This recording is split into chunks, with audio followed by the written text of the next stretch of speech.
We did hear a muffled sound, almost like a popping sound. Little did we know they were actually gunshots down on the first floor.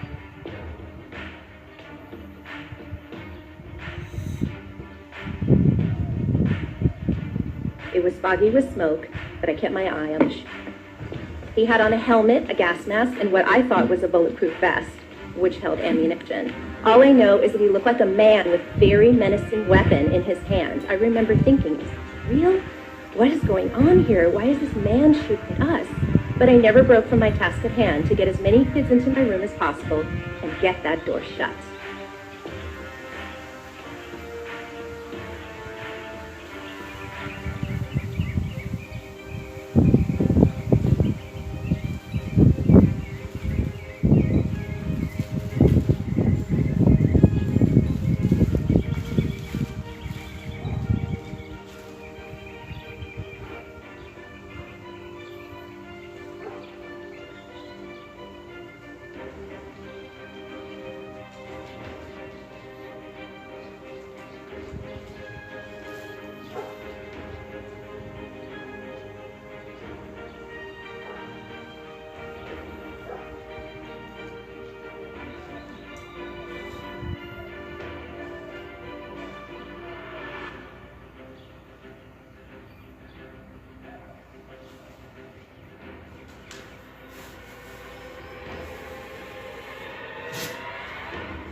Getting them in and shouting at them to get in the room, and then I suddenly saw the shooter about 20 feet from me, standing at the end of the hallway, actively shooting down the hallway, just a barrage of bullets. And I'm staring at him thinking, why is the police here? This is strange, because he's in full metal garb, helmet, face mask, bulletproof armor, shooting this rifle that I've never seen before.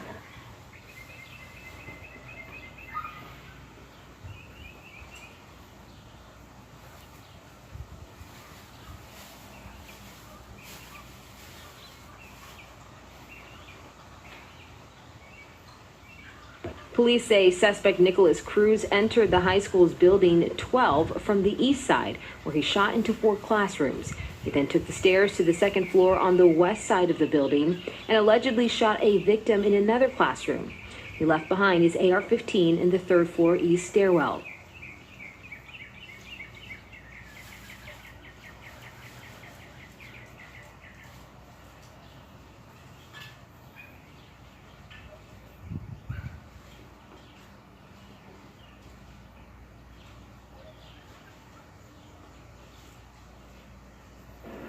So I wanted to start out by telling you an Uber car dropped off the suspect at 2019 yesterday, 2:19 p.m. at Stoneman Douglas High School.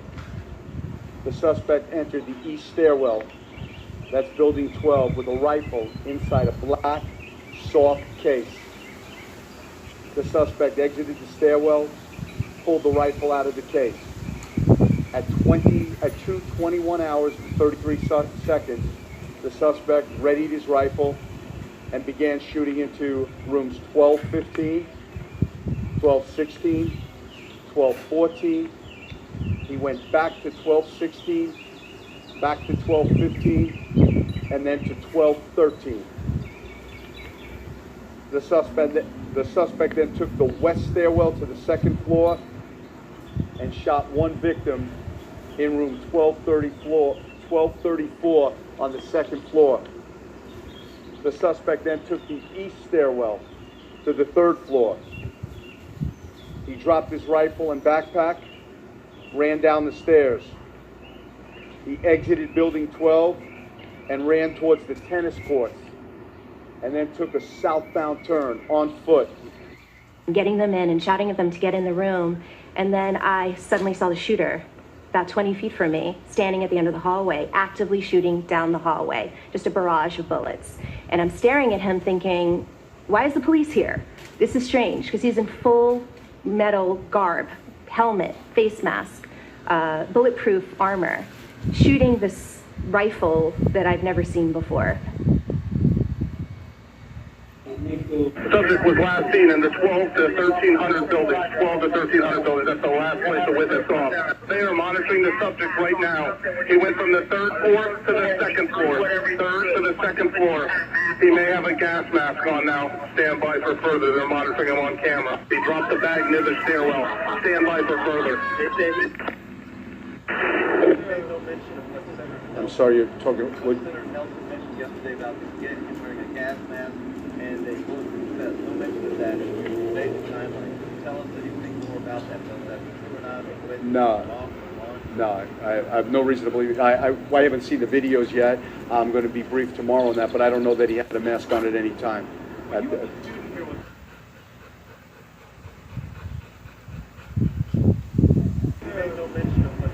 I'm sorry, you're talking. What? Senator Nelson mentioned yesterday about him wearing a gas mask and a bulletproof vest. No mention of that in today's timeline. Can you tell us anything more about that? Whether that's true or not? Or No. mention of that in today's timeline. Can you tell us anything more about that? Whether that's true or not? Or No. No, I have no reason to believe it. I haven't seen the videos yet. I'm going to be briefed tomorrow on that, but I don't know that he had a mask on at any time.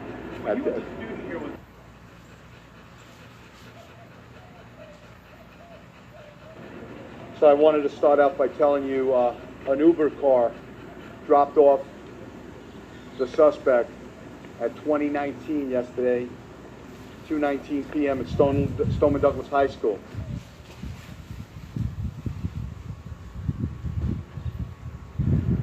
The suspect entered the east stairwell.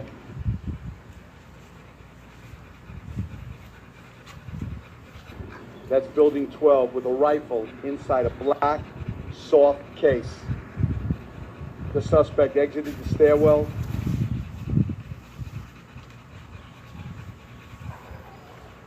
pulled the rifle out of the case. He started to take the bullets and load in the gun. I froze. He then said to me, "Get out of here. It's gonna start getting messy." Where was he loading his gun? On the stairwell, the bottom stairwell. He took it out of like a gun case that kind of looked like a guitar case. At 2:21 hours and 33 seconds, the suspect readied his rifle and began shooting.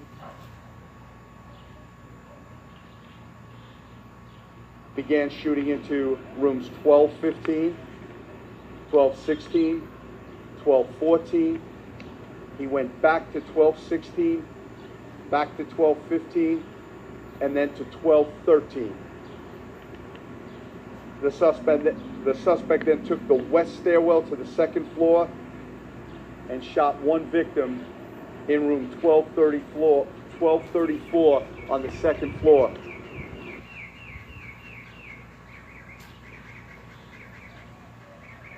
The suspect then took the east stairwell to the third floor.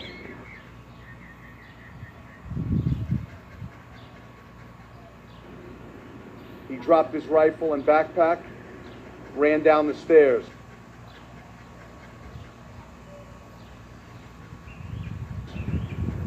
He exited building 12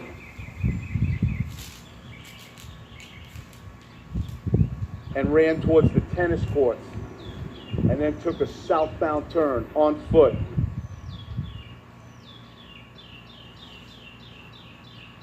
Creative writing teacher Stacy Lapel's class was playing music, writing love letters when the fire alarm went off.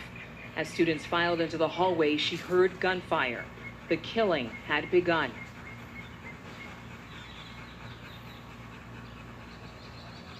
Again, just as this scene unfolded from 2:30 when that bell rang at that school, and then shortly after, gunshots.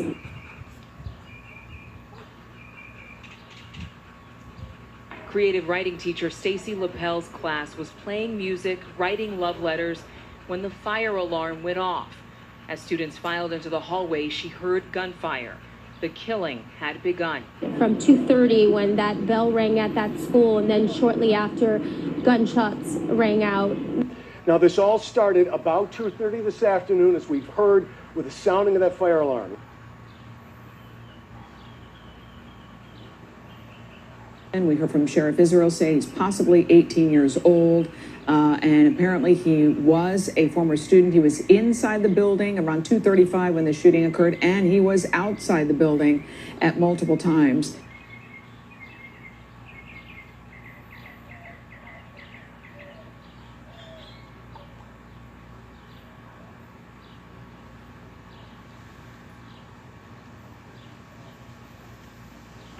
For Sierra 348. Golf 29, 22 on that last. I just spoke with the teacher who saw him today. He was in a class with him earlier today. I spoke to another student here. Today was a fire drill. It was supposed to be, they had a fire drill and also a gun armed drill supposed to be today. And supposedly the shooter is a kid. He was wearing a black vest with a red shirt. I overheard the cops talking on the radio.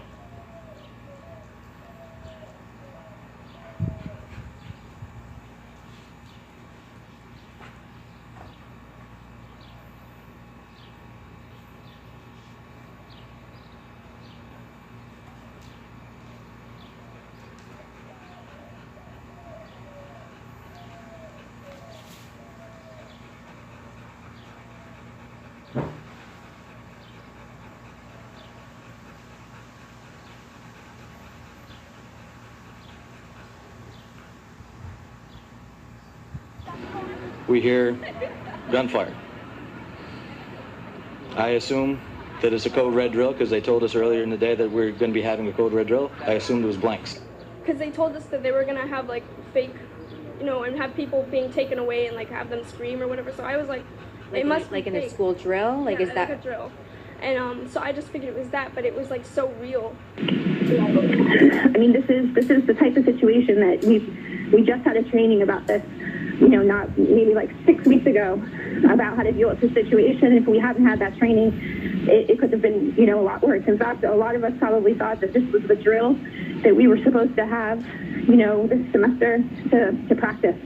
And it wasn't. It was a real thing. He wasn't doing anything. He was legit. He just ran up the stairs, started shooting from the first floor up. Because there's only 2 exits in the freshman building, so everybody started running to the other exits. But that's when the other shooter started coming up. And you can see a bunch of kids just going down that way, but stopping. But because the other shooter was coming. So now, one student told me that the shooter was wearing a bulletproof vest and a helmet. Did you see that?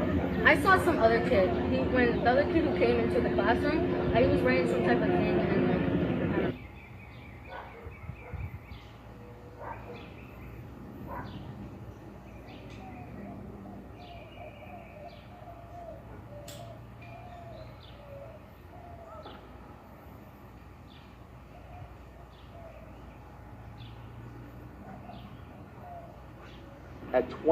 At 2:21 hours and 33 seconds, the suspect readied his rifle and began shooting. Tango 2,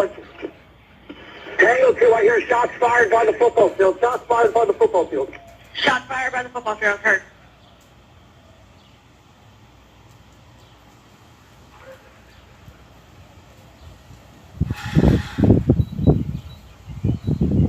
A dozen people died inside, students and we believe teachers as well. 3 more were killed outside, 1 in the street.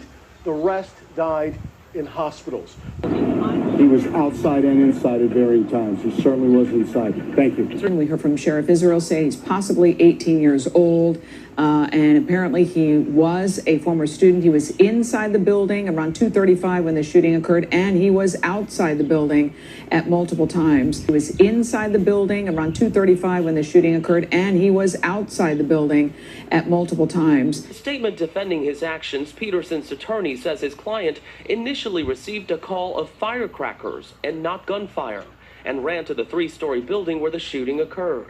That's where Peterson heard gunshots but believed they were coming from outside. Consistent with his training, Mr. Peterson took up a tactical position at a corridor or corner between 2 nearby buildings. Radio transmissions about a possible victim by the football field served to confirm Mr. Peterson's belief that the shooter or shooters were outside. It fits in perfectly. He could have shot them. He could have been within the school. They could have been outside. This is an AR-15. This is a powerful rifle and could have easily gone through a door or shot while the door was open.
My name is Callan.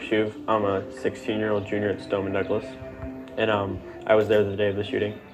I think the proper question is, how come the media isn't representing people like Andrew Pollack and Ryan Petty, who are doing the legislative work that is enacting change like we've seen, and it's not being represented because it's more important to depict David Hogg and his latest opinion on the NRA versus real people who don't want to see this happen, who lost someone very close to them, who even though they're Republicans and conservative, they've reached across the aisle and they're doing the necessary work to make sure this doesn't happen. These are the people that need to be blasted across the headlines every single day. This isn't just a gun control debate. Making sure schools are safe. Not everything has to do with guns. The only other thing I would say is that there's a clear-cut way to getting legislation passed, and there's a clear-cut way to getting adults to listen to you. And hanging up on the president, first of all, is not that way. Legal, law-abiding gun owners of America, not all Stoneman Douglas students, hate you and think you're extreme. And look, we're fighting for you. I will not rest until I can make sure that the unalienable rights guaranteed by the Second Amendment will not be infringed upon. It is fair to call it a conspiracy. What are you saying? Are you suggesting that the notion that we are creating a plot to take everybody's guns away so that we can impose martial law is a conspiracy? Yes, that is a conspiracy.